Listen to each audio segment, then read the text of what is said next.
سب سے بیشتر زمانے کے امام حاضر امام آل نبی اولاد علی نور مولانا شاہ کریم الحسینی حاضر امام پر عشق اور محبت کے ساتھ بلند آواز میں صلوات پڑھیں۔ اللہم صلی علی محمد و آل محمد۔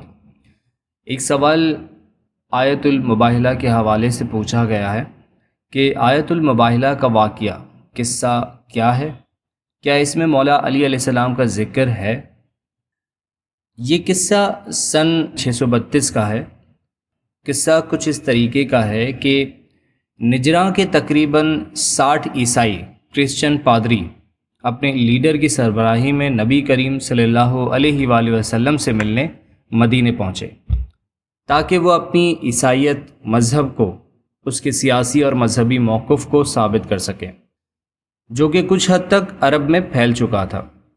ایک طویل بحث کے بعد اس کا نتیجہ کچھ بھی نہ نکلا۔ نجران کے عیسائی حضرت عیسیٰ علیہ السلام کی الوہیت پر یقین رکھتے تھے اور ان کو خدا کا بیٹا مانتے تھے۔ تو اس وقت نبی صلی اللہ علیہ وآلہ وسلم نے قرآن کی آیت پڑھ کے سنائی جس میں سب کچھ واضح ہے، اور اسی کی بنیاد پر نبی صلی اللہ علیہ وآلہ وسلم نے حضرت عیسیٰ علیہ السلام کو نبی اور ایک خدا کا بندہ سمجھا۔ آیت کا ترجمہ کچھ اس مطابق ہے: یقیناً اللہ کے نزدیک عیسیٰ کی تخلیق کی مثال آدم کی تخلیق کی طرح ہے، جسے اس نے مٹی سے پیدا کیا، پھر فرمایا ہو جا تو وہ ہو گیا۔ ریفرنس ڈسکرپشن میں موجود ہے۔ ڈسکشن کافی لمبا ہو گیا اور ہوتا ہی چلا گیا۔ تب نبی صلی اللہ علیہ وآلہ وسلم نے ایک مشورہ دیا کہ ہم دونوں فریق مباہلہ میں مشغول ہوتے ہیں۔ دوسرے لفظوں میں جھوٹ بولنے والے کے لیے اللہ تعالیٰ کی طرف سے لعنت ہوگی۔ یہ ایک پرانی رسم تھی جو قدیم ہمارے پرانے انبیاء علیہ السلام نے استعمال کی تھی۔ فرقین میں ہر ایک کو ایک واضح قسم کھانی پڑتی تھی کہ وہ سچائی کے ساتھ ہیں اور خدا سے مطالبہ کرتے ہیں کہ جو جھوٹ بولیں اس سے خدا انتقام لیں۔ مختصر یہ تھا کہ جھوٹے پر اللہ کی لعنت بھیجنے کا رواج تھا۔ اس سلسلے میں ایک آیت نازل ہوئی جس کا ترجمہ بھی کچھ اس مطابق ہے۔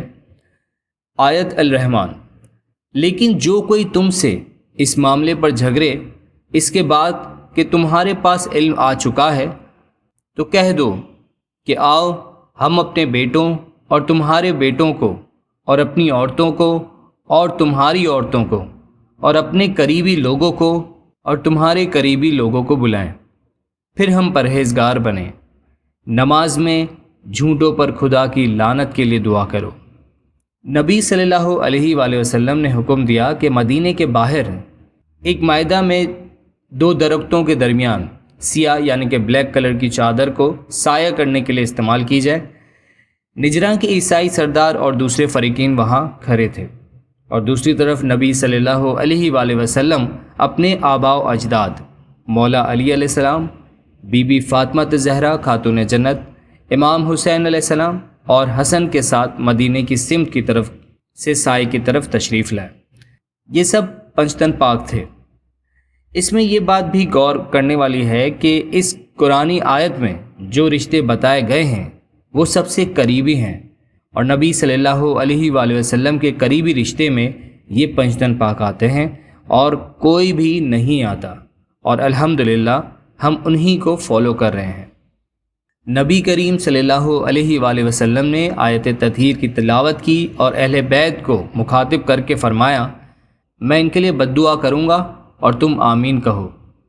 عیسائیوں نے جب ان کے چہرے دیکھے تو وہ بہت رنجیدہ ہو گئے، اور ان کی شان و شوکت کو دیکھ کر نجران کے سردار نے خود اعتمادی یعنی کہ سیلف کانفیڈنس کھو دیا۔ انہیں ایسا لگنے لگا کہ ہم ان کا مقابلہ نہیں کر سکیں گے۔ اب ایسی سچویشن میں ایک رستہ نکلتا ہے کہ جو فرقین پیچھے ہٹیں گے وہ جزیہ دیں گے، جس میں صلح کا معاہدہ طے پایا جائے گا۔ تو اس میں ان عیسائیوں نے جزیہ دینا قبول کیا، اور نبی صلی اللہ علیہ وآلہ وسلم نے مولا علی بن ابو طالب کو صلح کے لیے سامنے بھیجا۔ عیسائیوں کو اس کے بدلے سالانہ 12,000 نفیس کپڑے، 1,000 مسکل سونا اور کچھ دیگر اشیاء پیش کرنی تھی تاکہ وہ اسلام کی چھتری یعنی کہ اسلام کے تلے عیسائی رہیں۔ یوں سمجھ لیں ایک طرح کے رہنے کے لیے ٹیکس دینا تھا تاکہ وہ بھلے عیسائی ہی رہیں لیکن یہاں اسلام کے انڈر میں رہیں۔ آیت مباہلہ میں لفظ انفسینا پیغمبر صلی اللہ علیہ وآلہ وسلم اور مولا علی کے اتحاد کو، یونٹی کو ثابت کرتا ہے۔ آپ صلی اللہ علیہ وآلہ وسلم نے فرمایا، علی مجھ سے ہے اور میں علی سے ہوں۔ ریفرنس کے لیے آپ ڈسکرپشن دیکھ سکتے ہیں۔ مباہلہ کا ذکر کافی اسلامی کتابوں میں بھی کیا گیا ہے، جس میں ترمذی بھی شامل ہے، جسے سعد بن ابی وقاص تحریر کرتے تھے۔ اس میں بھی یہ مینشن ہے کہ جب مباہلہ کی آیت پڑھی گئی تو رسول صلی اللہ علیہ وآلہ وسلم نے علی، فاطمہ، حسن اور حسین کو بلایا اور فرمایا، اے اللہ میرے گھر کے افراد۔ اس تحریر کو اور بھی کافی لوگوں نے اپنی کتاب میں روایت کیا ہے، جس کا ریفرنس ڈسکرپشن میں موجود ہے۔ شکریہ، یا علی مدد۔